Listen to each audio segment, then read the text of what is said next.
Hello, beautiful people. I hope you're having a splendid day. Today, we're going to be talking about something very, very interesting, which is called virtual worlds. So, what is virtual worlds? Virtual World is a computer-based online community environment that is designed and shared by individuals so they can interact in a custom-built simulated world. We're going to be looking at areas such as the current application of virtual worlds in education, the advantages and disadvantages of virtual worlds, and the guidelines for a successful and effective use of virtual world in education. So since we're going to be talking about virtual worlds in education, I'm going to be interviewing a couple of students who are going to give us more insights of this platform in education. So firstly, we have Shivan, who's going to be telling us about the current application of virtual worlds in education. So Shivan, what can you tell us about this? Virtual worlds are rapidly becoming a new phenomenon that is becoming a viable tool in education. They have proven to be effective in applications such as virtual classrooms, virtual field trips, technical training, and staging exhibitions. Virtual classrooms. Facilitators use a virtual classroom as a meeting place for students and as a method to host all lectures. Virtual lectures may contain embedded videos, illustrations, text files, and activities that students must complete. Virtual field trips enable students to visit actual representations of places and gain the experience that these places provide without them having to leave their homes. An example is an engineering student visiting a chemical plant or an IT student visiting a server farm. Technical training.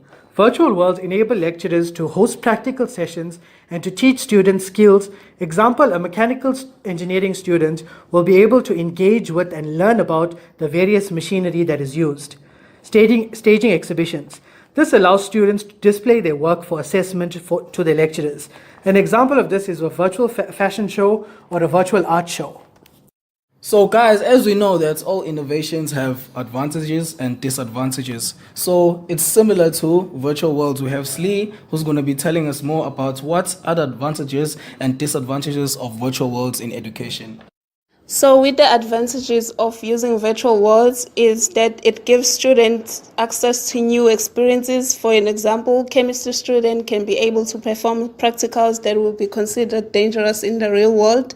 Secondly is that the platform is not face-to-face, so your so-called shy learners can be able to express themselves freely on virtual worlds.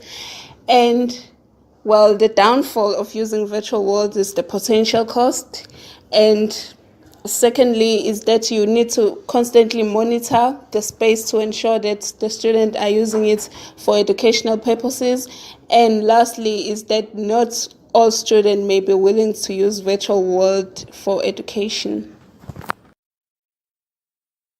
So guys, from what we heard from the previous speakers, it is important that we also make sure that this platform is conducive and effective for learning. So we have Vivek, who's going to be giving us the guidelines for a successful and effective use of virtual worlds for education.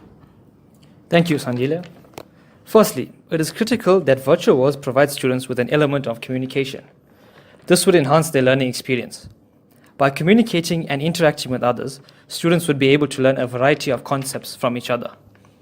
In order for virtual worlds to be effectively used in education, virtual worlds should contain experiential spaces. In the case of a group of engineering students, these students would gain exposure to real-life problems and how to solve them. This therefore provides students with confidence and experience in developing solutions to real-life problems. Safety-focused lessons should also be provided in virtual worlds. This can enable students in life-threatening industries to perform situations safely. This can include evacuation trainings or learning about dangerous activities such as terrorism. Lastly, virtual worlds can also be used effectively in education if virtual offices are present. This enables students to share research information or work together on projects in an efficient and effective manner. All right, thank you to all our speakers. That was very informative. Now, guys, the real question is South Africa ready for virtual teaching and learning? You can always drop your comments on the website, or you can go and comment on our Facebook page and to continue this conversation. Thank you.